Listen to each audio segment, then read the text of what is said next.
ओम नमः परमहंसास्वादितचरणकमलचिन्मकरन्दाय भक्तजनमानसनिवासाय श्रीरामचन्द्राय वागीशाय यस्य वदने लक्ष्मीर्यस्य च वक्षसि यस्यास्ते हृदये संवित्तं नृसिंहमहं भजे। विश्वसर्गविसर्गादि नवलक्षणलक्षितम् श्रीकृष्णाख्यं परं धाम जगद्धाम नमामि तत्।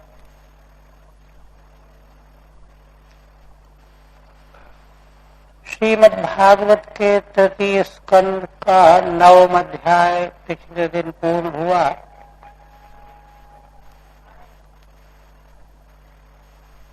और जिसके अंतर्गत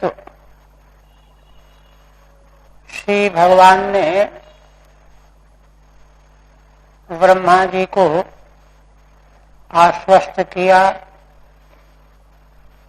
अपने परम तात्विक स्वरूप का साक्षात्कार कराया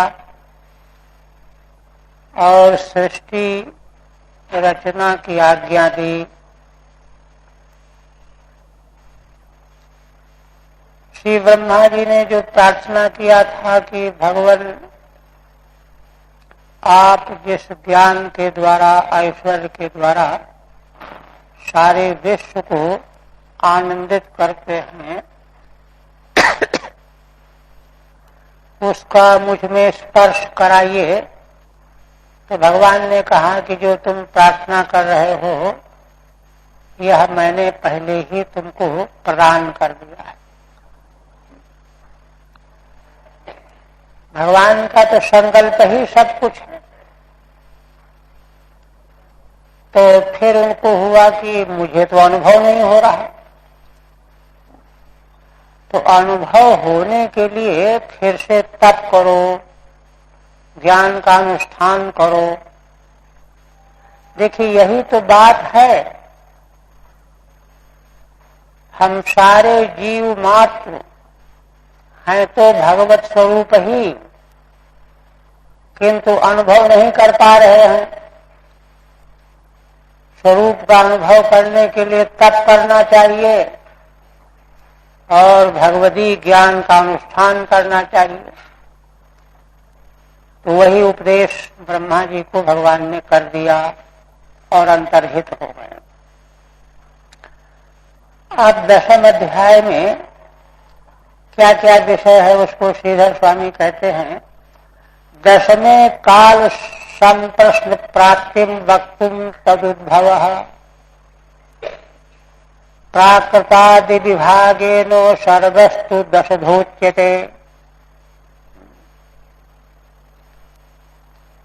10वें अध्याय में काल के संबंध में विदुर जी ने प्रश्न किया, क्योंकि भगवान की समग्र शक्तियों में काल शक्ति की बड़ी प्रभुता बताई गई है। भगवान जब योग निद्रा का आश्रय लेते हैं तो काल शक्ति को सचेष्ट रखते हैं। कहा चुका है कि वह प्रलय का समय बीतने पर काम शुरू कर दे। इस प्रकार से भगवान की काल शक्ति, जिसका पीछे संकेत किया गया है, वह काल क्या है, क्योंकि वही तो सब कर रहा है। उसी ने तो प्रकृति के गुणों में क्षोभ पैदा किया और क्षुब्ध होने पर प्रकृति से महत्त्वादी सृष्टि प्रारंभ हो गई। तो वह काल का स्वरूप क्या है, यह प्रश्न है। प्राचीन काल के ऋषि लोग तपोबल के द्वारा, साधन बल के द्वारा वेदों से ही इन सारे विषयों का साक्षात्कार कर लेते थे, किंतु श्रीमद् भागवत का प्राकट्य उद्भव क्यों हुआ? कलयुग का समय आने पर मनुष्यों में मेधा शक्ति, साधन शक्ति क्षीण हो गई। इसलिए वह सारा ज्ञान विज्ञान जो है भगवान के द्वारा अनुग्रह पूर्वक परंपरा से उपदेश किया गया, उपदेश सुन करके मालूम पड़ जाए। जो तप साधन के द्वारा मालूम पड़ता था वह उपदेश सुन करके मालूम पड़ जाए। तो इसलिए काल के संबंध में प्रश्न करेंगे और तदुद्भव, काल के द्वारा जो सृष्टि का उद्भव होता है, प्राकृतादि विभागेन, उस सृष्टि के प्राकृत 6 प्रकार की सृष्टि, 3 प्रकार की वैकृत और 10वीं प्राकृत वैकृत उभयात्मिका। तो 10 धूच्यते, 10 प्रकार की सृष्टि का निरूपण किया जाएगा, वर्णन किया जाएगा।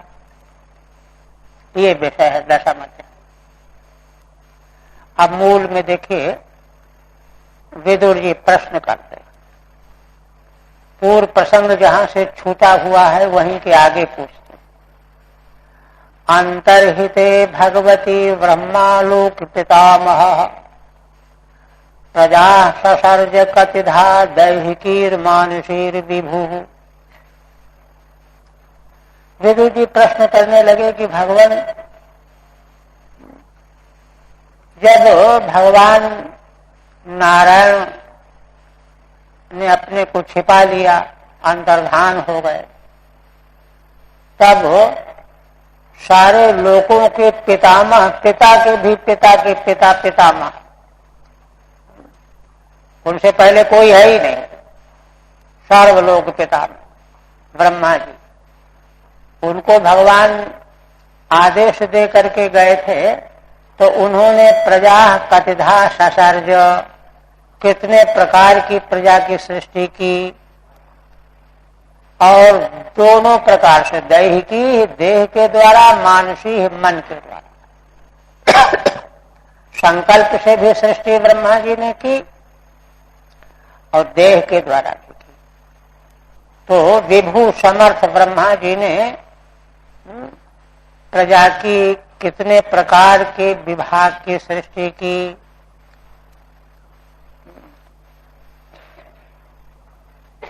टीका में कोई व्याख्या नहीं। पुनः कहते हैं, यह तो पूर्व में प्रसंग के आगे का प्रश्न कर दिया, किंतु स्मरण दिला रहे हैं कि इसके पहले जो प्रश्नावली विदुर जी ने प्रस्तुत की थी, तो उनके बारे में विशेष जिज्ञासा कर रहे हैं। ये च में भगवन् प्रस्तास्त्वयि अर्था बहुवित्तम, तान वदस्वानुपूर्वेणो सिंधिनः सर्व संशयान। हे भगवान, मैंने मेरे द्वारा आपसे जो बहुत सारे प्रश्न किए गए हैं पहले, तो आप तो बहुत जानने वाले हैं, बहुवित्तम हैं, बहुत विषय जानने वाले हैं, इसलिए आपके लिए वे प्रश्न समाधेय न हो, ये तो हो नहीं सकता। वे प्रश्न तो थोड़े ही विषय वाले हैं, आप तो बहुत जानने वाले हैं। तान वदस्वानुपूर्वेण, उनको अनुपूर्वी क्रम से आप कृपा करके मुझको बताइए।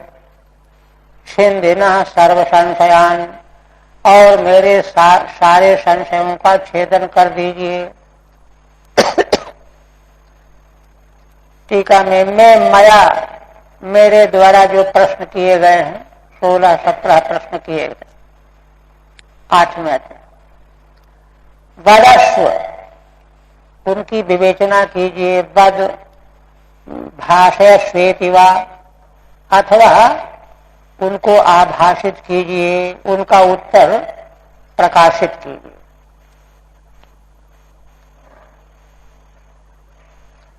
सूत जी, अच्छा, अब सूत जी कहने लगे, एवं संचोदितस्तेनो क्षत्रा कौशारवो मुनिः प्रीतः प्रत्याह तान् प्रश्नान् हृदयस्थानथ भार्गव। इधर सूत जी शौनकादि ऋषियों को प्रसंग सुना रहे हैं। और उधर भगवान सुखदेव जी महाराज परीक्षित को तो उपदेश कर ही रहे हैं। 3 जगह ये प्रसंग चल रहा है। तो सूत जी कहते हैं कि इस प्रकार से जब विदुर जी के द्वारा कौशार और मुनि मैत्रेय को प्रेरित किया गया, तब वे मुनि बहुत प्रसन्न हुए। प्रीतः प्रत्याहतान प्रश्नान हृदयस्थान अथ भार्गव। भार्गव शौनक जी के लिए संबोधन है। हे शौनक जी, उन प्रश्नों को जो उनके हृदय में याद बने हुए थे, भूले नहीं थे, हृदय में स्थित थे, उन प्रश्नों के संबंध में उत्तर देने लगे। टीका में कहते हैं संचोदिता माने प्रार्थिता, प्रेरित किया, प्रार्थना के द्वारा प्रेरित किया। हृदय स्थान एवाह, वे प्रश्न मैत्रेय जी के हृदय में बराबर बने हुए थे कि विदुर जी ने ये पूछा है, ये पूछा है, ये पूछा है। न तो ते प्रश्नाः तेन विस्मृता इत्यर्थः। उन प्रश्नों को मैत्रेय जी विस्मृत नहीं किए, भूले नहीं थे, क्योंकि विदुर जी सत्पात्र हैं, उनके प्रश्नों का उत्तर तो देना ही है, इसलिए भूले नहीं थे। अब उनको क्रमशः उत्तर देते हुए आगे प्रसंग बढ़ाने लगे। मैत्रेय वाचो,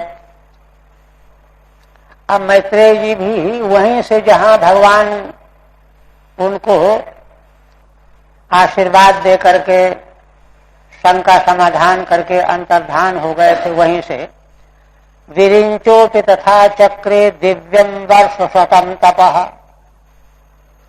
आत्मन्यात्मानमावेश्यो यथा भगवानजः।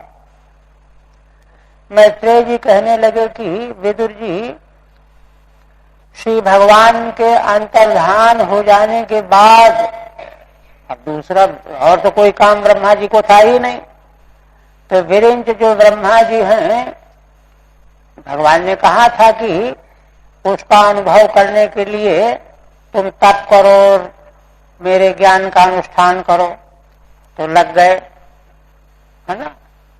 दिव्यम वर्ष शतम तपः चक्रे, तथा माने तेन प्रकार नित, तथा पहले भगवत दर्शन के पूर्व में जैसा तप किया था उसी प्रकार से भगवान की आज्ञा हो गई है। फिर से 100 दिव्य वर्षों तक तप में बैठ गए, तप करने लगे। यस्य ज्ञानमयम तपः, और क्या किया, समाहित हुए। आत्मन्यात्मानमावेश्यो यदा भगवानजः, और भगवान ने जो अपना तत्व ज्ञान दिया था, 2 काम बताए थे ना, तप करो और है ना मेरे उपदेश की उपासना करो। तो भगवान ने जो उपदेश किया था वही चतुश्लोकी का जो सार है, वही तो उपदेश, वही सार तो इस उपदेश का भी है। आत्मन्यात्मानमावेश्य, आत्मन माने भगवान में, परमेश्वर में, परमात्मा में। आत्म शब्द के कई अर्थ हैं, मुख्य अर्थ परमात्मा, क्योंकि निरुपाधिक तत्व आत्मा ही है। तो उसी निरुपाधिक आत्म तत्व में आत्मानम आवेश, आत्मानम माने अपने आत्मा को, अपनी आत्मा माने जिसको अलग समझ रहे हैं, जीवात्मा को, सोपाधिक आत्मा को, उसमें मिला दिया, सम्मिलित कर दिया। आवेश्यो यदा भगवान अजः, अजन्मा भगवान ने जैसा उपदेश किया था उसी प्रकार से वे उस तत्व ज्ञान की उपासना करने लगे, अनुष्ठान करने लगे। ठीक है। आत्मन मने श्री नारायणे, भगवान श्रीमन नारायण में। आत्मा शब्द का मुख्य अर्थ हो निरुपाधिक तत्व है, ब्रह्म, परमेश्वर, परमात्मा। और फिर तो आत्मा का शरीर भी है, अंतःकरण भी है, मन भी है। ये माने दूसरे अर्थ है, स्तर के नीचे। तो श्री नारायण भगवान ने आत्मानम मन आवेश्य, मन को आविष्ट किया, क्योंकि आविष्ट तो मन ही करना है, चेतन तो चेतन है ही।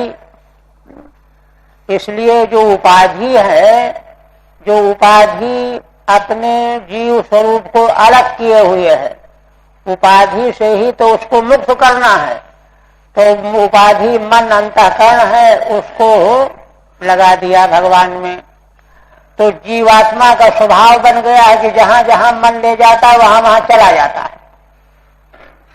जैसे बछड़ा जहां जाए वहां गऊ चली जाती। इसलिए मन को जब भगवान में हम लगा देंगे तो हमारी चेतना भी, अंतस चेतना भी वही तो पहुंच जाएगी। ये अनुष्ठान है। आवेश्यो। और देखिए, अब यह साधना उपासना ब्रह्मा जी के द्वारा दिव्य 100 वर्षों तक की गई। तब क्या हुआ? तद विलोक्याब्ज संभूतो वायुना यदधिष्ठितः पद्मम अंभश्च तत्काल कृतवीर्येण कंपितम।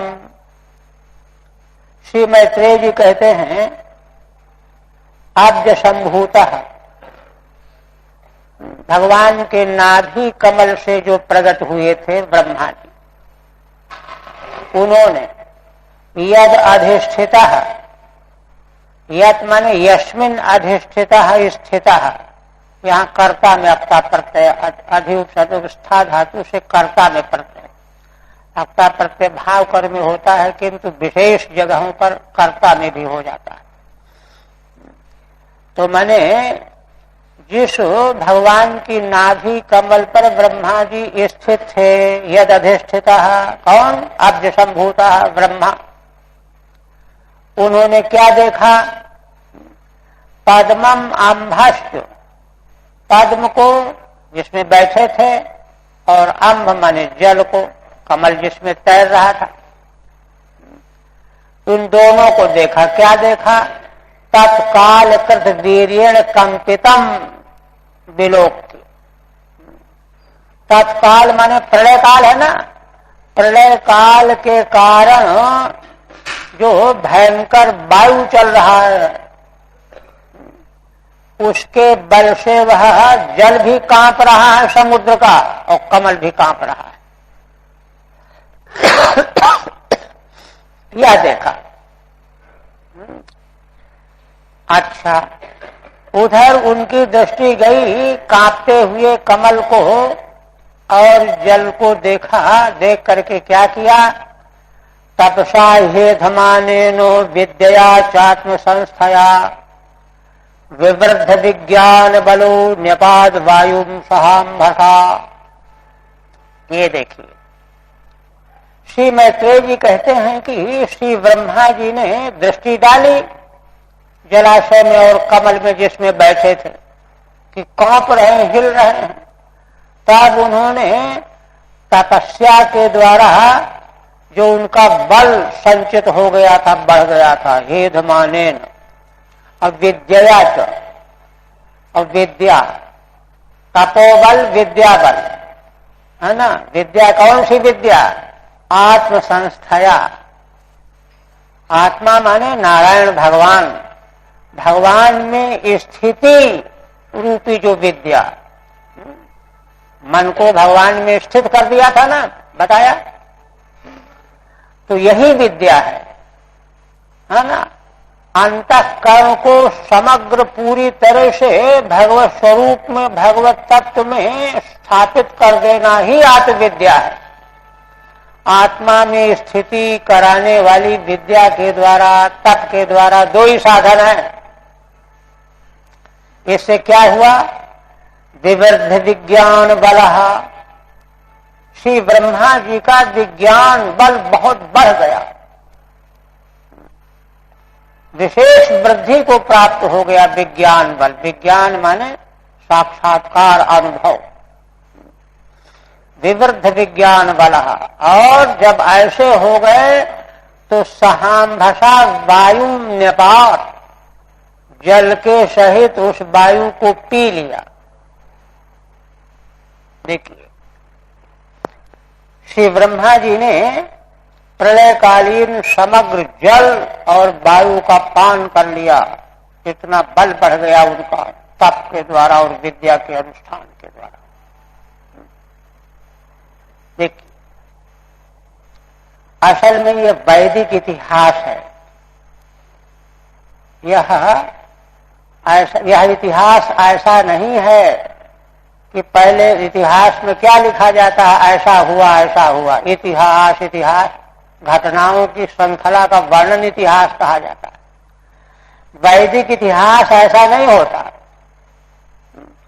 वो तो यथार्थ दर्शन होता है। वेद में बात पहले कही गई है, उसकी वो घटना पीछे घटेगी, आगे घटेगी, ऐसा इतिहास। तो यहां पर विज्ञान बल की वृद्धि क्या हुई? विज्ञान बल की वृद्धि देखिए, पीछे से विज्ञान बड़ी दूर से उसकी विवेचना चली आ रही है। ब्रह्मसूत्रों का भाष्य है ना श्रीमद् भागवत। प्रारंभ से मैत्रेय भगवान यही कहते आ रहे हैं, और भी उसके पूर्व से ले लीजिए, कि असल में भगवान से अलग पृथक कोई वस्तु बाल के बराबर कहीं कुछ है ही नहीं।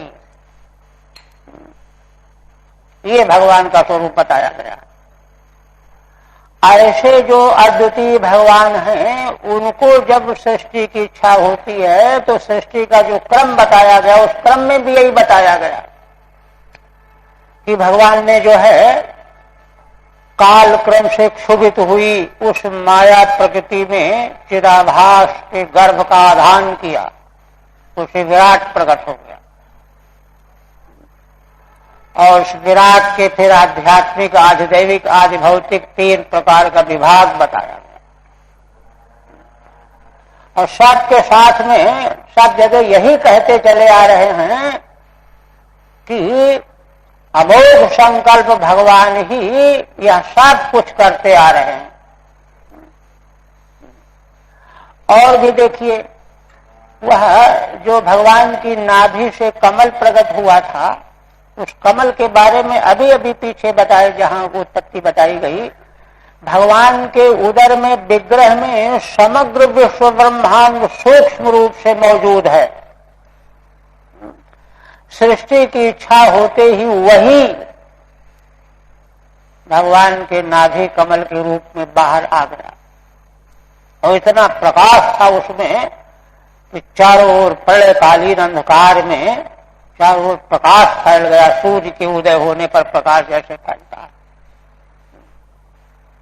और भगवान उसमें प्रविष्ट है, नाभि कमल। और फिर उसी पर श्री ब्रह्मा जी प्रकट हो गए। और देखिए, ब्रह्मा जी कौन प्रकट, जो पहले योग निद्रा में जाने के पहले दिन भर सृष्टि के बाद रात्रि आने पर ब्रह्मा भगवान में विलीन हो गए, और भगवान के साथ भी योग निद्रा में वो भी सो गए। और जब सृष्टि का कार्य आरंभ हुआ तो वो आ गए, प्रकट हो गए।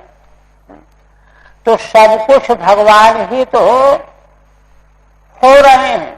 इसीलिए पीछे कह चुके हैं कि भगवान ही सृष्टि की रचना करने वाले, और भगवान स्वयं ही अपने अपने को बनाते हैं सृष्टि के रूप में, जगत के रूप में। वही बनने वाले, वही बनाने वाले। यह विज्ञान जब ब्रह्मा को भगवान से मिला तो दिव्य 100 वर्षों तक तपस्या और इस चिंतन अनुष्ठान करते करते करते करते कितना कितना बड़ा जो है, कितनी बड़ी सिद्धि उनको मिल गई होगी। उस सिद्धि का प्रभाव ये हो गया कि मेरे अलावा यहाँ और कहीं कुछ और है ही नहीं, सब कुछ मैं ही हूँ। जल भी मैं ही हूँ, आकाश भी मैं ही हूँ, ये भी मैं ही हूँ, वह भी मैं ही हूँ। जैसे मनु जी के बारे में उपनिषद में अहम मनोहम सूर्यश्च वामदेव के बारे में ऋषि वामदेव उवाच, गर्भावस्था में उन्होंने उच्चारण किया, अरे मैं आज ही गर्भ से बाहर निकाल दिया जाऊं तो मुझे कोई हर्ष नहीं, और हजारों वर्षों तक जो है यहीं पड़ा रहूं तो मुझे कोई खेद नहीं, क्लेश नहीं, क्योंकि मैं तो शुद्ध चेतन हूं। मैं ही मनु हुआ था, मैं ही सूर्य हुआ था, ये दृष्टि मिली।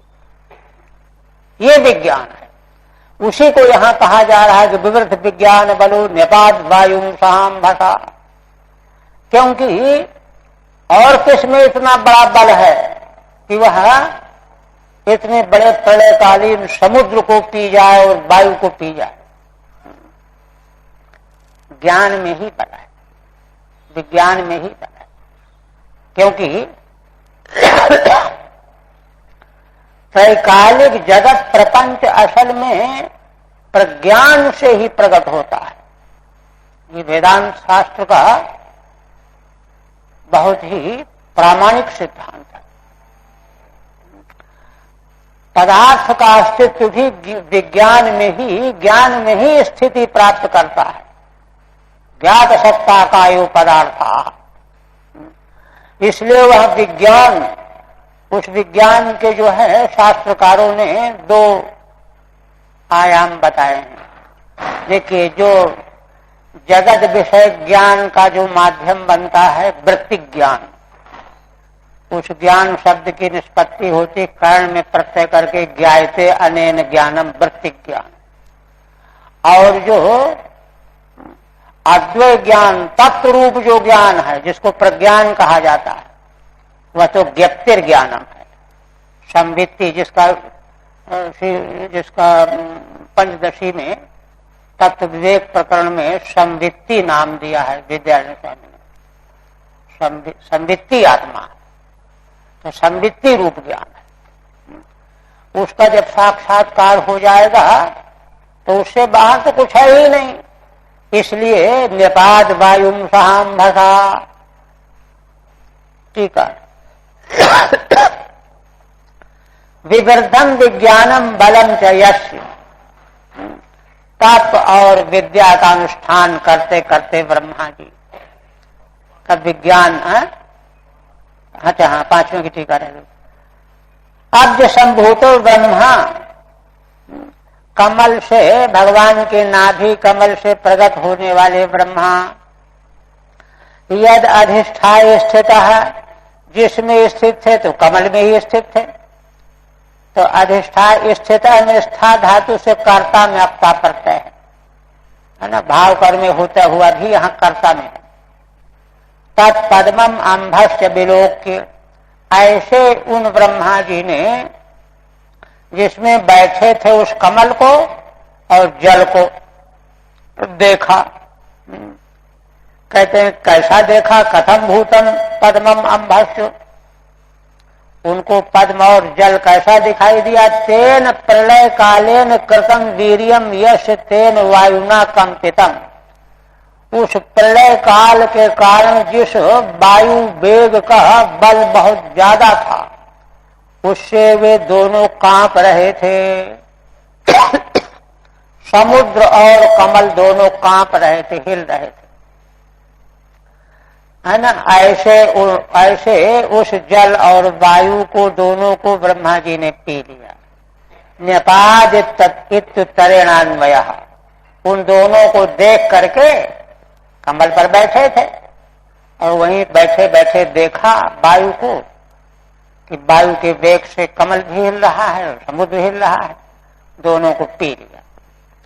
कैसे पी लिया? विवृद्धम विज्ञानम बलम च यस्य, विज्ञान और बल उनका बढ़ गया था साधना के द्वारा, तप के द्वारा। नेपाल सर्वम पीतवान, पूरी तरह से पान कर लिया, अपने अंदर कर लिया। आप देखिए आगे, तद्विलोक्य व्यद्यापि पुष्करम यदधिष्ठितम अनेन लोकान प्रागलीनान कल्पितास्मीत्य चिंतयत। आप कहते हैं कि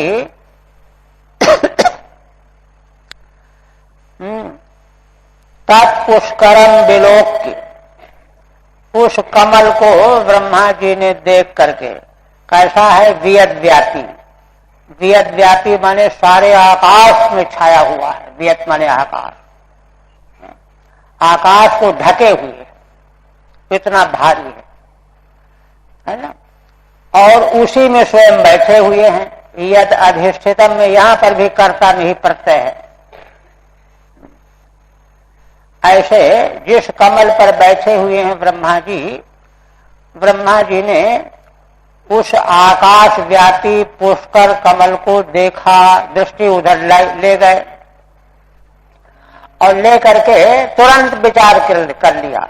अनेन लोकान प्रागलीनान कल्पितास्मित्य चिंतयत। बस ठीक है, इसी कमल के द्वारा पहले के लोग कल्पांतर में, पूर्व कल्प में जो लोकांतर लीन थे, है ना, उनको मैं इसी पुष्कर के द्वारा प्रकट कर दूंगा, कमल के द्वारा प्रकट करूंगा।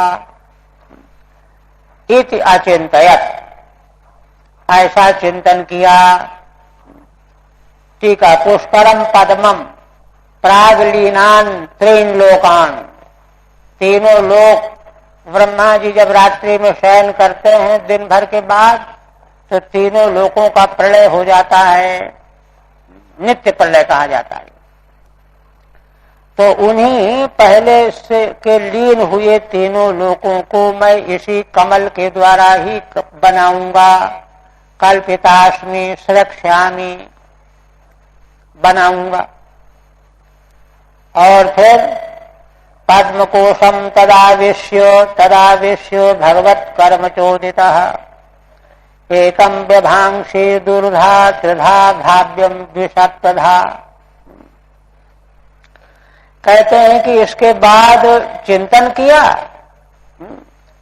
चिंतन करके, है ना, भगवत कर्म चोदितः तत्पद्मकोशम आवेश्य।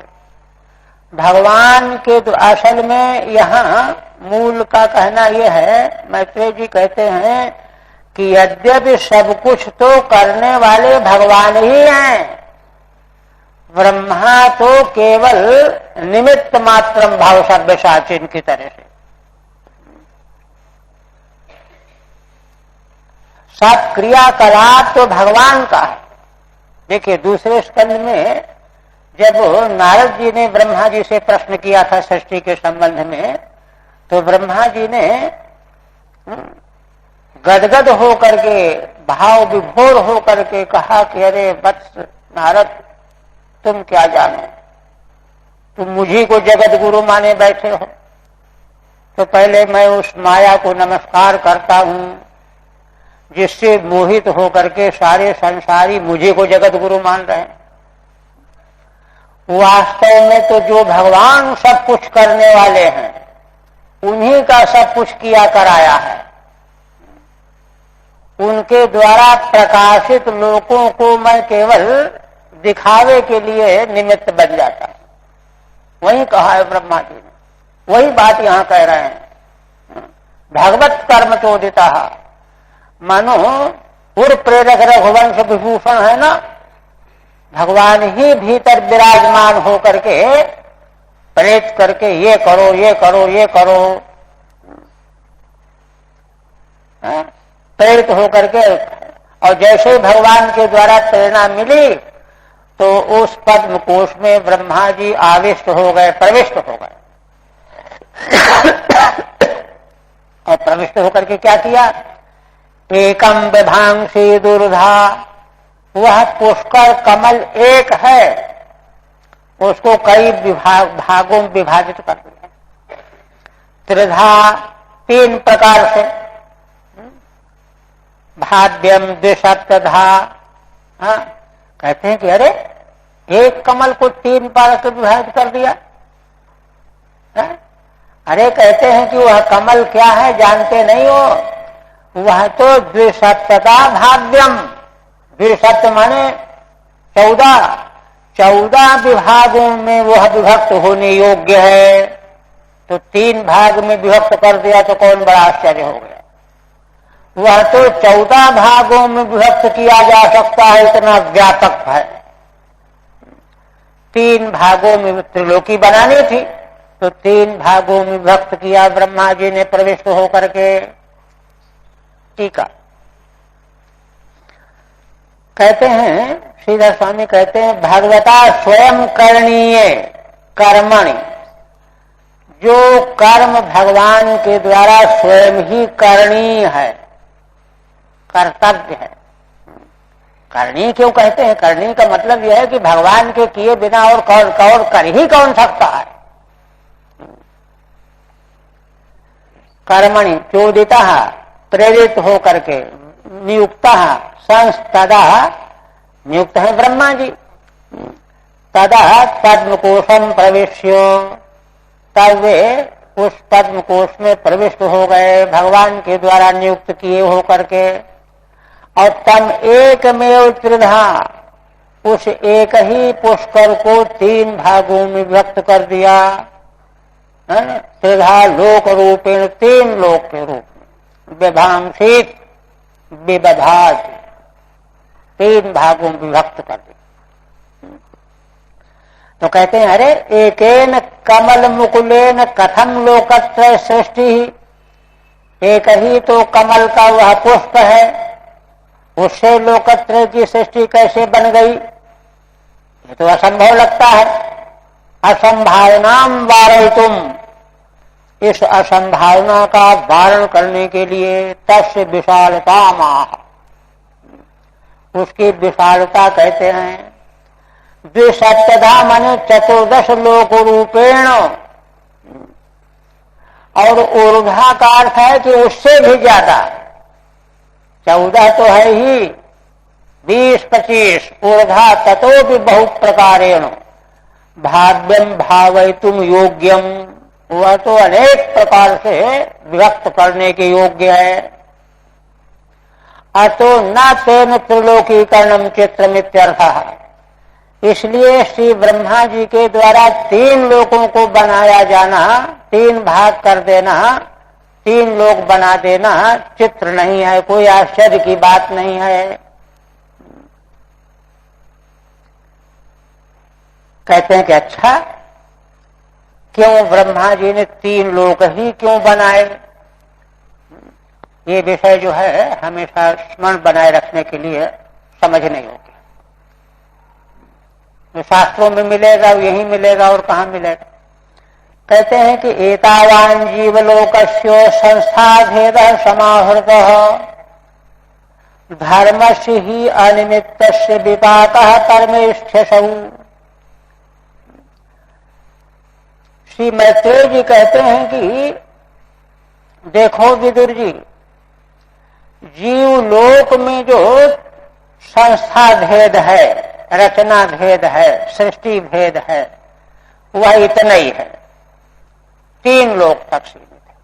भू भुव स्वः, भू भुव स्वः, ये 3 लोग जो हैं असल में ये सकाम कर्म का परिणाम है ना। वैदिक साधन का आश्रय लेकर के जो तत्त फल प्राप्त करने के लिए जो कर्म किए जाते हैं सौत स्मार्ट, उनके फल की गति यहीं तक है। 3 लोगों में भूर्भुवः स्वः, कर्म की कोटि के अनुसार 3 लोकों तक वह आना जाना बना रहेगा। जीव लोग जितना भी जीव सृष्टि है, सबकी गति साध्य साधन के रूप में इतनी ही है। बहुत समझने की बात आगे है। कहते हैं कि एक धर्म का एक जो पर रूप होता है वो कौन? निष्काम, अनिमित्तस्य, धर्मस्य ही अनिमित्तस्य। जब कोई मनुष्य वैदिक सदाचार धर्म का पालन किसी उद्देश्य को लेकर के, किसी कामना को लेकर के, फल को दृष्टि में रख करके नहीं करता, केवल वेद की आज्ञा मान करके मात्र आज्ञा मान करके उसका आचरण करता है तो वह अनिमित्त निष्काम धर्म होगा। उसका फल क्या है? उसका फल तीनों लोक नहीं है, उसके फल के स्वरूप फल स्वरूप महाजन सत्य तक ऊपर के लोग, उसी को कहा गया विपाका परमेष्ठ असौ परमेष्ठी ब्रह्मपद ब्रह्मलोक, सत्यलोक भी उसी का पर्यायवाची है। ये उसका विपाक माने अंतिम परिपाक है, जो निष्काम कर्म का आश्रय लेने वाले जो साधक हैं, जो कभी स्वप्न में भी किसी प्रकार की कामना को नहीं आने देते, तो उनको परमेष्ठी पद लोक ब्रह्मलोक की कोटि के हैं महाजन तपः सत्य चारों। तो इसलिए है ना, अब ब्रह्मा जी तो परमेष्ठी हैं ही, तो इसलिए उनका जो है, उनका जो नित्य का, ब्रह्मा जी नित्य सृष्टि करते हैं ना, रात्रि में सोते हैं प्रलय बना रहता है, प्रातः काल उठते ही फिर सृष्टि करते हैं, तो सृष्टि तीनों लोकों की करते हैं, क्योंकि जीव को आना जाना इन्हीं तीनों लोकों तक बना रहता है। किंतु वे लोग जो इसी भूलोक में रह करके निष्काम वैदिक मार्ग का आश्रय लेकर के जो आचरण करने वाले हैं, उनको कर्म का विपाक जो है परमेष्ठी लोक ब्रह्म लोक और उसी के समकक्ष के महाजन तत्व लोक, चार लोक जो आते हैं वहां, उनमें तारतम्य है, थोड़ा थोड़ा सा तारतम्य है। ये शनकादि भी उन्हीं लोकों में रहेंगे, जाएंगे, नारद आदि भी, तो इस तरह से वहां है। तो ब्रह्मा जी को जो है उनकी रचना करने की क्या जरूरत है, वो तो बने ही रहते हैं, उनका नाश नहीं होता।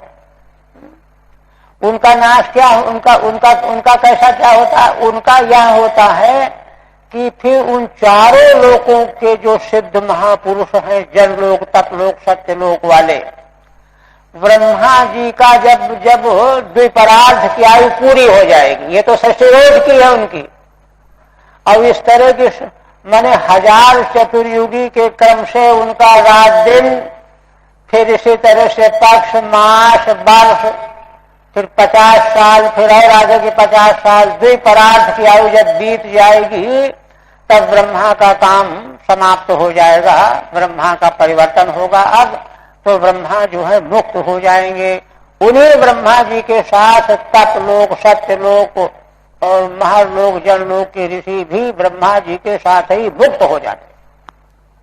ये है क्रम। इसलिए उनका बार बार बनने की कोई उपयोगिता ही नहीं है, आवश्यकता ही नहीं। ये है परमेष्ठ सौ टीका त्रिलोकी रूपेण विभागे हेतु मैत्रेय जी कहते हैं कि श्री ब्रह्मा जी ने नाभि कमल से तीनों लोकों का ही विभाग किया। हेतु क्या है? कहते हैं हेतु है एतावांश त्रिलोकी रूपो जीवलोकश जीवानाम भोगस्थानस्य। यह जीवलोक जो है संसारी जीवों का भोगस्थान, वह प्रत्यहम सद्यस्य जो ब्रह्मा जी के जीवन में रोज पैदा किया जाता है, बनाया जाता है, रचा जाता है। संस्था भेद रचना विशेष उक्ता, ये रचना है। भगवान की सृष्टि लीला का वर्णन है ये। भगवान की सृष्टि लीला कि उसमें ब्रह्मा जी जो नियुक्त किए गए रोज ये काम करते हैं अपने दिन में।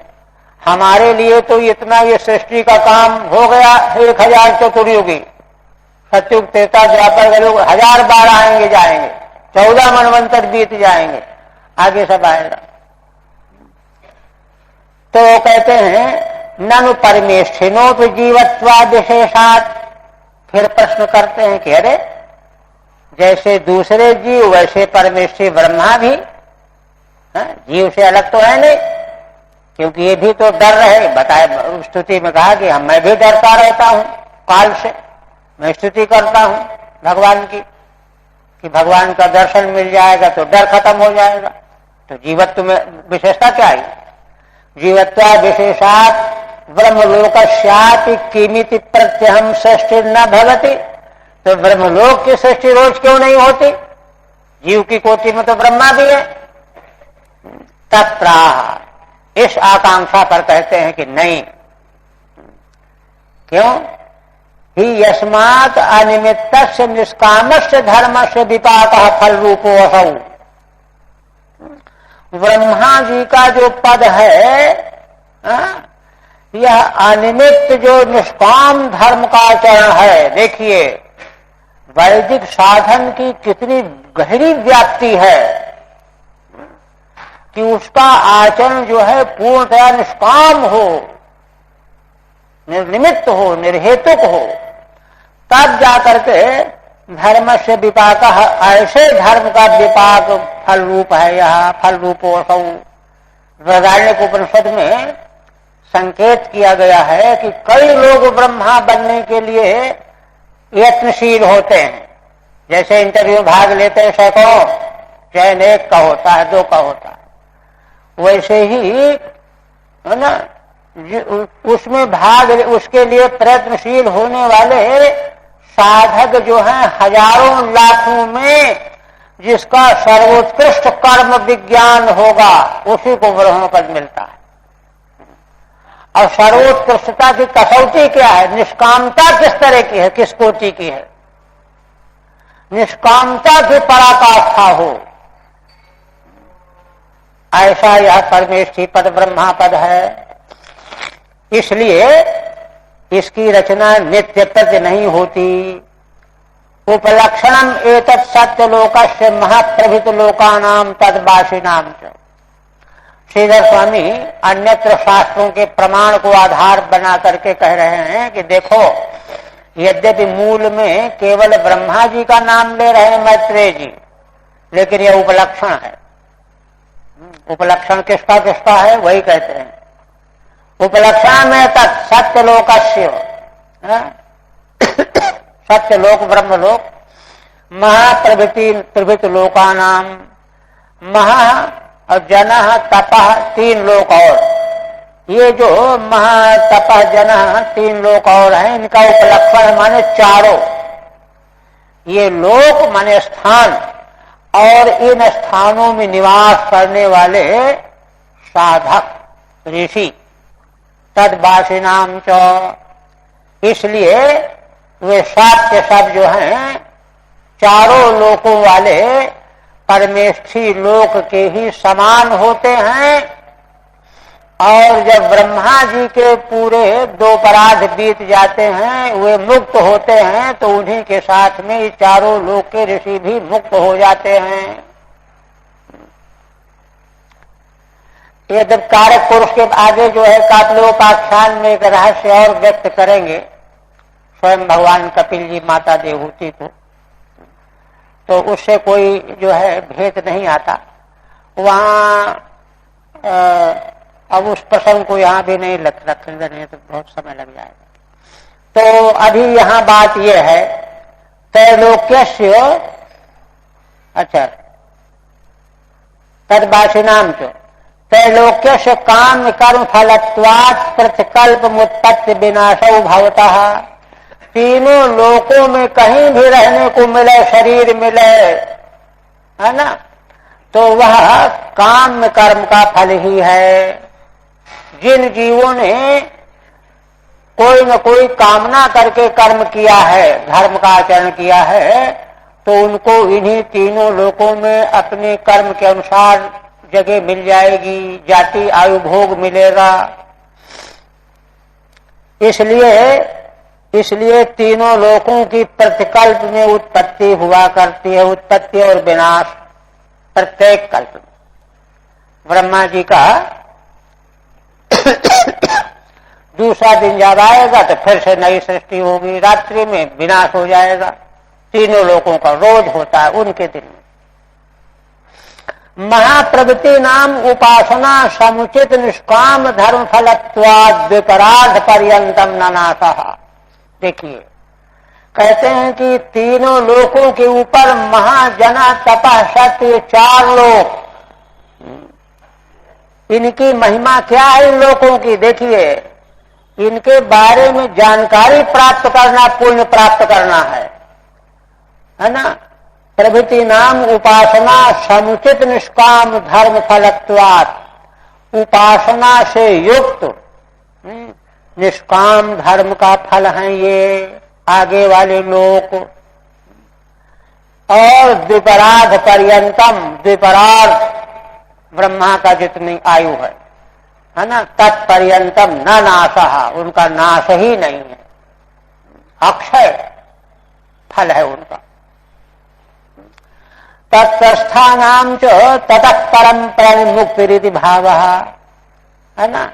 यहाँ इन लोकों में जो लोग पहुंचते हैं, है ना, तो उसके बाद लोगों के बाद फिर प्रायः करके मुक्ति ही हो जाती है। ब्रह्मा जी के साथ सब मुक्त हो जाते हैं। अब प्रायः क्यों लगा दिया, देखिए, तो प्रायः इसलिए लगा दिया है कि वहीं आगे इसी स्कंध में काप्योपाख्यान के प्रसंग में भगवान स्वयं उपदेश करते हुए कहेंगे कि असल में मुक्ति दो प्रकार की, सद्य मुक्ति और क्रम मुक्ति। तो सद्य मुक्ति तो यही पूरा हो गया, न तस्य प्राणा उत्क्रामन्ति, वर्णन आया है उपनिषदों में। और क्रम मुक्ति में यह है कि इन लोगों को प्राप्त किया और ब्रह्मा के साथ मुक्त हुए। किंतु वहां पर भगवान कपिल देव जी ने कहा है कि असल में कुछ महालोक, जन लोग, तप लोक के ऋषि ऐसे होते हैं कि उनके मन में संसार के प्राणियों के प्रति बड़ी दया रहती है, बड़ी करुणा रहती है। ये प्रतिपादन है, देखिए कितना ऊंचा विज्ञान है। उनको ये लगता है कि नहीं नहीं, हम फिर संसार में जाएंगे और जीवों को सुख प्रदान करेंगे, उनको संभाल करेंगे, जैसे हॉस्पिटल खोले जाते हैं सेवा के लिए। ये दृष्टि उनके मन में रहती है, इसलिए वे मना कर देते हैं अभी हमको मुक्त न किया जाए। देखिए इस प्रकार का भाव जो है मुक्ति से भी बड़ा बढ़ करके। तो वहां भगवान कपिल देव जी ने वहां बताया माता देवहूति को कि इसलिए वे मुक्त नहीं हुए और वे भगवान के संकल्प के अनुसार आधिकारिक पुरुष बन करके वे संसार में लौटा ले जाते। किंतु ऐसे जो जैसे भगवान शंकराचार्य, इन लोगों का कोई संसार का बंधन ऐसा थोड़ा जैसे औरों का है। ये तो कारक पुरुष कोटि के हैं, स्वेच्छा से स्वतंत्रतया आए और बहुत बड़ा काम करके अपना निवृत्त हुए। तो इस तरह से जहां इस प्रकार का जो है कारुणिक भाव की महत्ता रहती है, तो वे जो है वहां से भगवदीय संकल्प के नियम के अनुसार जो है यहाँ संसार में भेज दिए जाते हैं। और उनका भेजा जाना जो है कोई बलात् नहीं है, स्वेच्छा और स्वतंत्रता पूर्वक। इसलिए वे जो हैं सारे संसार के लिए पूज्य होते हैं। इसलिए प्राण कह दिया, प्राण मुक्ति ऋतु। आप विदुर जी कहते हैं ये विषय जो है बड़ा महत्वपूर्ण समझने का रहा। आप आगे और देखिए, विदुर जी प्रश्न करने लगे कि देखो यदार्थ बहुरूपस्यो हरेरद्भुत कर्मणः कालाख्यम लक्षणम ब्रह्मन् यथा वर्णयन् प्रभो। आज एक बड़ा महत्वपूर्ण प्रश्न कर रहे हैं विदुर। क्यों, देखिए विदुर जी के मन में एकाएक बात आई कि अरे यह काल की महिमा है कि जो ब्रह्मा जी के एक दिन में 1000 चतुर्युगी व्यतीत हो जाती हैं, 14 मनवंतर व्यतीत हो जाते हैं और प्रलय हो जाता है, नित्य प्रलय। और फिर रात्रि में प्रलय बना रहता है, उतने ही समय तक फिर जागृत होने पर फिर नई सृष्टि होती है। और ऊपर के जो लोग हैं वे तो 2 वर्षों 2 तक ब्रह्मा के जीवन तक जो क्यों तो बने रहते हैं। तो यह काल की कितनी विलक्षण महिमा है, तो जरा काल को समझना चाहिए। काल जो भगवान की महती शक्ति रूप है, स्वरूप भूत है, इसको हम लोग पहचाने कैसे, समझें कैसे? उपासना के लिए। काल को समझने का मतलब है उपासना के लिए। देखिए, विभिन्न दार्शनिकों ने काल की बड़ी व्याख्या की है। नैयायिक, वैशेषिक, सांख्य, योग, मीमांसक,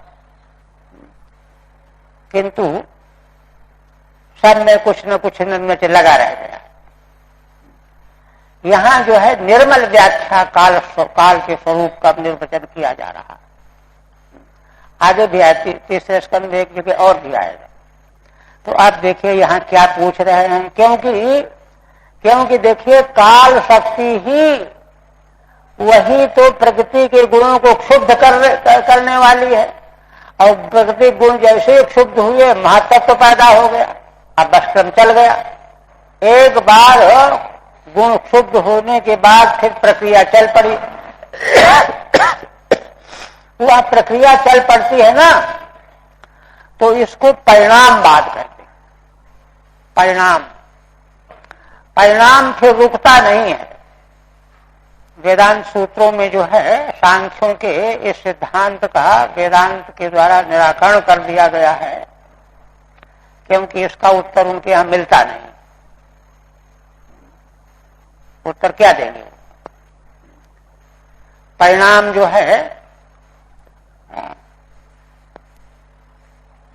अब चल शास्त्रार्थ की बात करना ठीक नहीं है, तो जो है यहीं की बात लेते हैं। तो जो है काल के संबंध में, काल जब माया के गुणों में क्षोभ पैदा कर देता तो परिणाम फिर एक क्षण के लिए भी रुक नहीं सकता। क्षण स्थानो ही भावा रेते चित सकते हैं, ये सांख्य भी मानते हैं। चेतन शक्ति को छोड़ करके बाकी सारे पदार्थ, महातत्व, अहम तत्व, इंद्रियां और सब, सारा व्यक्त प्रपंच एक क्षण से ज्यादा अपने स्वरूप में स्थित रहने वाला नहीं है। ये परिणाम है, और यह परिणाम काल की देन है। काल की देन है, माने प्रत्येक क्षण सब कुछ बदल रहा है। इसको आगे बताएंगे, शायद यहीं पर थोड़ी दूर पर ही आने वाला है। ये वही गंगा की जलधारा है, ये वही दीप की कलिका है, सब भ्रांति है। वही कहां है? ये सब भ्रम है। यहां एक क्षण के बाद दूसरे क्षण में देखते देखते वो खत्म।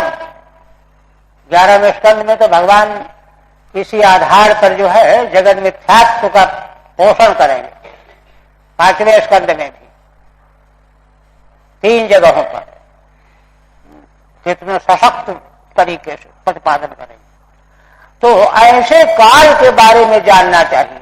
ऐसे काल के बारे में जान जाएंगे तो हमारे मन में आदर आ जाएगा, प्रेम आ जाएगा, भक्ति आ जाएगी, उपासना हम करने लगेंगे।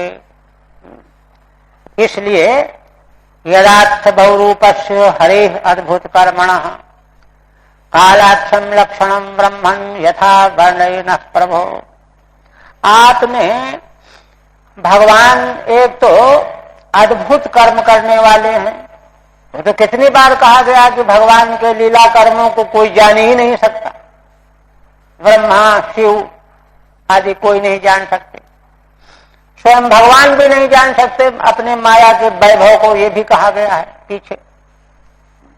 ऐसे बहुरूप जो भगवान श्री हरि हैं, अद्भुत कर्मा हैं, उनकी जो काल नाम वाली शक्ति आपने बताई, उसका लक्षण क्या है? यथा वर्णय न प्रभु, है ना। जिस लक्षण से भगवान अद्भुत कर्मा, भगवान की कालाख्या शक्ति को हम जान सके, समझ सके, पहचान सके, वह लक्षण बताइए, स्वरूप बताइए। टीका। काल भेदेन लोक सृष्टि भेदम श्रुत्वा, क्योंकि काल भेद से लोक सृष्टि का भेद बता दिया ना। ब्रह्मा जी के तो नित्य पर जो है 3 लोकों की सृष्टि होती है और की नहीं होती। तमेव कालम जिज्ञासु पृच्छति, इसलिए उसी काल के बारे में जिज्ञासा करते हुए पूछ रहे हैं विदुर जी। यत् कालाख्यम लक्षणम स्वरूपम आत्थ, काल नाम वाला जो स्वरूप भगवान का, अद्भुत कर्मा भगवान का, उसका लक्षण है ना, आपने जैसा बताया है। लक्षण क्या बताया है? काल ही 6 भाव विकारों का प्रयोजक तत्व है। जायते अस्ति बद्धते विपर्णमते अपक्षीते नश्यते।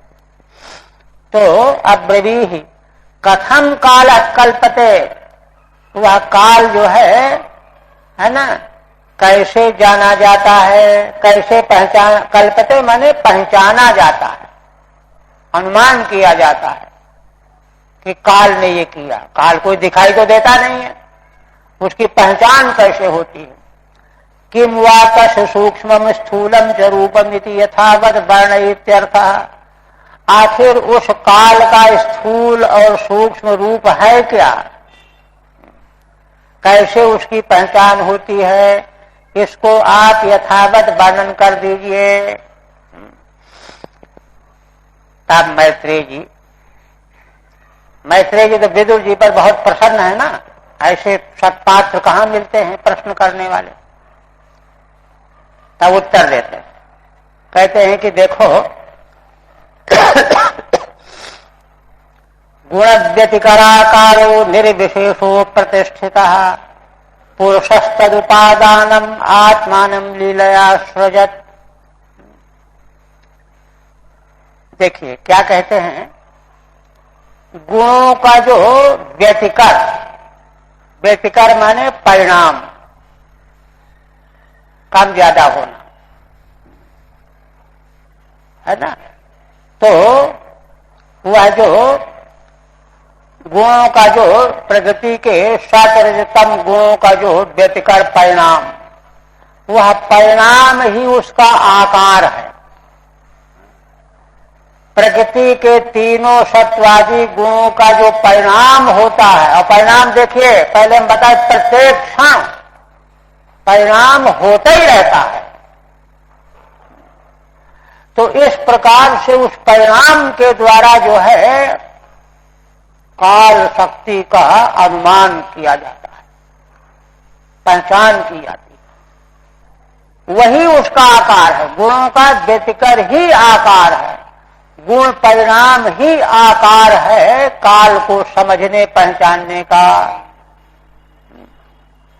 कहते हैं कि और कोई साफ साफ चुटकुला सूत्र बता दो, कहते नहीं, निर्विशेषो अप्रतिष्ठितः, स्वयं तो वह काल निर्विशेष है। देखिए निर्विशेष शब्द सविशेष शब्दों को भली भांति समझना चाहिए, है ना। असल में विशिष्टाद्वैतवाद में ये माना जाता है कि अर्थ का ज्ञान सविशेष ही होता है। वे तो वैदिक शब्द के द्वारा भी जो है निर्विशेष अर्थ की सिद्धि नहीं हो सकती, ये कह करके खंडन करते हैं अद्वैतवाद का श्री भाष्यादि की। ज्ञान मात्र जो है विशेषण विशिष्ट हुए बिना ज्ञान हो ही नहीं सकता। नैयायिकों वैशेषिकों का भी यही सिद्धांत है ना। किंतु निर्विशेष का वो शब्दांतर करते हैं, वहां नहीं जाना है, ज्यादा विस्तार नहीं। कहते हैं स्वयं तो काल में कोई विशेषता है नहीं, निर्विशेष है, और निर्विशेष होने से उसकी पहचान का कोई उपाय नहीं है। भाई लंबा चौड़ा काला पीला कठोर मुलायम कुछ ऐसा हो तो पहचान में आवे, लेकिन यह तो उसमें कुछ कोई धर्म है ही नहीं। विशेष जो है धर्म से आते हैं ना, निर्विशेष है। इसलिए उसको समझने का कोई उपाय नहीं। अप्रतिष्ठित, निर्विशेषो अप्रतिष्ठित माने उसका कहीं परिवसान नहीं है। अप्रतिष्ठित, अप्रतिष्ठित।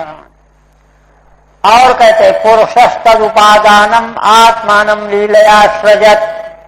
पुरुष माने भगवान, परमात्मा पुरुष। उसी काल को उपादान, उपादान शब्द यहां निमित्त कारण परक है। उपादान का निमित्त से अलग होता है, लेकिन वह उपादान माने निमित्त बना करके, पुरुष माने परमात्मा, परमेश्वर, भगवान, उस काल को निमित्त बना करके लीलया आत्मानम असृजत। लीला, लीला से ही भगवान ने अपने को उत्पन्न कर लिया। आत्मानम माने अपने को, अपने को ही भगवान काल को उपादान निमित्त कारण बना करके अपने को जगत के रूप में व्यक्त कर देते हैं, प्रकट कर देते हैं, उत्पन्न कर देते हैं। ये है काल जो है केवल मात्र गुण परिणाम के द्वारा अनुमेय है, कल्पनीय है, ऐसा है। अब टीका देखिए,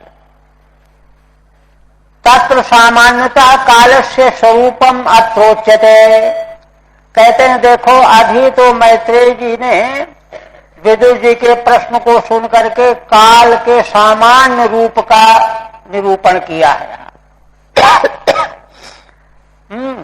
विशेष रूप का विवेचन आगे वाले अध्याय में करेंगे, 11वें अध्याय में। उत्तराध्याय तो विशेषतः विशेष करके करेंगे। यहां सामान्य पहले क्या, गुणानाम व्यतिकरो महदादि परिणाम। गुणों का व्यतिकर महदादि परिणाम, आदि से सब आगे का परिणाम सब आ गया।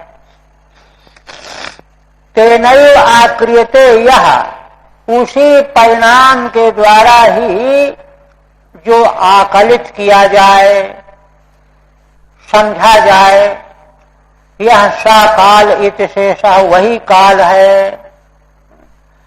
परिणाम को देख करके समझ लेना चाहिए कि काल कृत परिणाम हो रहा है। काल के बिना परिणाम हो नहीं सकता। वक्षते चैकादशे, यही बात एकादश 11वें स्कंद में भी कही जाएगी। गुण व्यतिकर काल स्वभाव सूत्रमेव च। गुणों का व्यतिकर परिणाम होना काल है, वही स्वभाव है, वही सूत्र है। सूत्र माने आधार। स्वतस्तु निर्विशेषः, स्वयं काल को अगर विचार किया जाए कि जो परिणाम प्रकट कराने वाला काल है स्वयं कैसा है, तो स्वयं तो निर्विशेष है। अप्रतिष्ठितः क्वापि अपरिवसितः, वह कहीं एक जगह बैठा हुआ नहीं है, परिवसित नहीं है, निर्णीत नहीं है। आद्यंत शून्य इत्यर्थः, उसका आदि नहीं, उसका अंत नहीं, अनंत है। एतदेव दर्शयितुम ईश्वरः, इसी को, इसी बात को दिखाने के लिए ईश्वर, ईश्वर का स्वरूप कहा जाता है। और आगे कहते हैं सृष्टियादि तेन निमित्त भूतेन करोति, है ना। इसी बात को दिखाते हैं कि ईश्वर, परमेश्वर, परमात्मा, पुरुष जिसको कहा है मूल में, सृष्टि आदि तेन निमित्त भूतेन करोति, इसी काल को निमित्त बना करके करते हैं। पुरुषाहिति, तो कहते उपादान है, तद उपादान है। और आप निमित्त कैसे कहते हैं, उपादीयते निमित्ततया स्वीक्रियते, तो कहते उपादान का ही अर्थ यहां निमित्त रूप में स्वीकार करना है। स्वयं भगवान काल शक्ति को जागृत बनाए रखते हैं योग निद्रा के समय में भी। स्वीकार करना यही है, निमित्ततया स्वीकृत इत्युपादानम, इसलिए काल को उपादान कहा जा रहा है। स काल उपादानम निमित्तम यस्मिन, ऐसा वह काल उपादान माने निमित्त है जिसमें तम आत्मानमेव विश्वरूपेण आसृजत, है ना, उस ऐसे अपने स्वरूप को ही, आत्मा को ही भगवान ने विश्व रूप में रच दिया, बना दिया, अपने को बना दिया, काल को के निमित्त से लेकर के और माया को भी लेकर के समझ लिए, है ना। कहते हैं कि देखिए अब श्रीधर स्वामी क्या कहते हैं, कहते हैं कि अपने को बना दिया। अरे अपने को बचाए रखते तो कहते हैं अगर अपने को बचाए रखते तो फिर किसके द्वारा संसार बनाते, क्या था वहां, कुछ तो है नहीं। वही कह रहे हैं स्वव्यतिरेकेण सृज्यस्या भावात्, अपने से अतिरिक्त सृज्य कुछ है ही नहीं, कैसे बनाओगे, क्या करोगे। इसलिए भगवान ने अपने को ही संसार के रूप में बना दिया। अब भगवान की महिमा यह है कि सब कुछ बन करके भी वहां संबद्ध नहीं है। ये तो बार बार कहा जाता है, ब्रह्मा जी ने स्तुति में भी यही कहा, सृष्टि करते हैं, पालन करते हैं, संहार करते हैं, लेकिन अणुमात्र भी संबद्ध नहीं है। किंतु सृष्टि जो वो बनाते हैं उसमें स्वयं ही सृष्टि के रूप में अपने को प्रकाशित कर लेते हैं, इसमें नहीं संदेह है, क्योंकि दूसरा कोई मार्ग नहीं है, रास्ता नहीं है। स्वव्यतिरेकेण सृज्यस्या भावात्, तभी तो जो है देखिए बात बनेगी, सृष्टि के रूप में भी भगवान ही है, ब्रह्म ही है। देखिए वहां नारद जी ने भगवान व्यास को, जब उनको असंतोष था तो नारद जी आ गए ना, टहलते टहलते बातचीत हुई, बड़ा उपदेश किया और कहा कि जिन भगवान के, सगुण भगवान के लीला चरित्रों के वर्णन की बात आप कहते हैं, ये भगवान कौन है, कैसे हैं, तो उत्तर है उनका इदम हि विश्वम भगवान इवेतरः। अरे तुम होश करो, तुम तो जानते हो, सब समझते हो, विज्ञ हो, बुद्धू थोड़ा ही हो। ये सारा विश्व ही भगवान है, जो इतर की तरह भासमान हो रहा है कि आकाश है, जंगल है, नदी है, पहाड़ है, वास्तव में ऐसा नहीं है, ये तो भगवान ही है। नारद जी ने कहा इदम हि विश्वम भगवान निवेतरः। आगे तो इसलिए स्वव्यतिरेकेण सृज्यस्या भावात् एतच्च वस्तु कथन मात्रम, यह वस्तु तत्व का कथन मात्र है। क्योंकि विश्वरूप जो कार्य है वह भगवान से अभिन्न ही है। कालेन निमित्तेन च असृजत इत्येतावदेव विवक्षितम, यहाँ कहना केवल इतना ही है कि काल रूपी निमित्त के द्वारा भगवान संसार को बनाते हैं, माने काल की निमित्तता को बताना है, विवक्षित इतना है ना। अब सामग्री क्या है, तो सामग्री भगवान ही स्वयं अपने को सामग्री के रूप में कल्पित कर लेते हैं। इसलिए विश्वम वै ब्रह्म तन्मात्रम संस्थितम विष्णु माया ईश्वरेण परिच्छिन्नम काले नाव्यक्त मूर्तिना। अब इसी बात को और स्पष्ट करते हुए मैत्रेय जी कहते हैं कि विश्वम वै ब्रह्म तन्मात्रम, यह समग्र विश्व ब्रह्म रूप ही है। ब्रह्म तन्मात्रम संस्थितम विष्णु माया, भगवान विष्णु की माया से यह है तो वास्तव में परम ब्रह्म ही, परम ब्रह्म मात्र ही है, किंतु और रूप में भासमान हो रहा है भगवान विष्णु की माया से। और ईश्वरेण परिच्छिन्नम कालेना व्यक्त मूर्तिना, ईश्वर रूप जो काल है ना, ईश्वर रूप काल जिसकी मूर्ति अव्यक्त है, दुरू है, उसके द्वारा यह परिच्छिन्न रूप में भासमान हो रहा है, स्थित है। परिच्छिन्न माने अलग अलग, लोक अलग अलग हैं, जीव अलग अलग हैं, शरीर अलग अलग हैं, नाना भेद है। संसार में नानात्व ही नानात्व भरा हुआ है, तो नानात्व जहां होगा वो परिच्छिन्न होगा, परिच्छिन्नता है। देश काल, तीन तरह की परिच्छिन्नता होती, देश काल वस्तु, तीनों प्रकार की परिच्छिन्नता इस संसार में दृष्टिगोचर हो रही है। यह जो परिच्छिन्नता का दृष्टिगोचर होना है भगवान विष्णु की माया से है, और अव्यक्त मूर्ति काल के द्वारा परिच्छिन्नता भासमान कराई जा रही है। वस्तुतः तत्वतः तो एकमात्र परम ब्रह्म ही है, नाना कुछ है ही नहीं। ठीक है। स्व्यतिरिक्त सृज्या भावम दर्शयन, भगवान जो संसार की रचना करने वाले हैं तो उनके लिए भगवान के अतिरिक्त कोई सृज्य पैदा करने वाली कोई सामग्री है नहीं। यह दिखाते हुए काल से श्रेष्ठ निमित्तताम दर्शयति। इसलिए सृष्टि अगर दिखाई दे रही है, सृष्टि असल में परम ब्रह्म स्वरूप ही है, लेकिन परब्रह्म स्वरूप का दर्शन नहीं हो रहा, सृष्टि का दर्शन हो रहा, तो काल के कारण हो रहा है। ऐसा श्रेष्ठ निमित्तताम दर्शयति विश्वमिति, विष्णु माया संस्थितम संहतम ब्रह्म तन्मात्रम सद विश्वम। भगवान विष्णु की माया से स्थित जो यह विश्व है, यह ब्रह्म ही है और कुछ नहीं है। तन्मात्रम सद्विश्वम ईश्वरेण कर्ता कालेन निमित्तेन, ईश्वर रूप जो काल है वही करता है, संसार का विश्व का निमित्त है।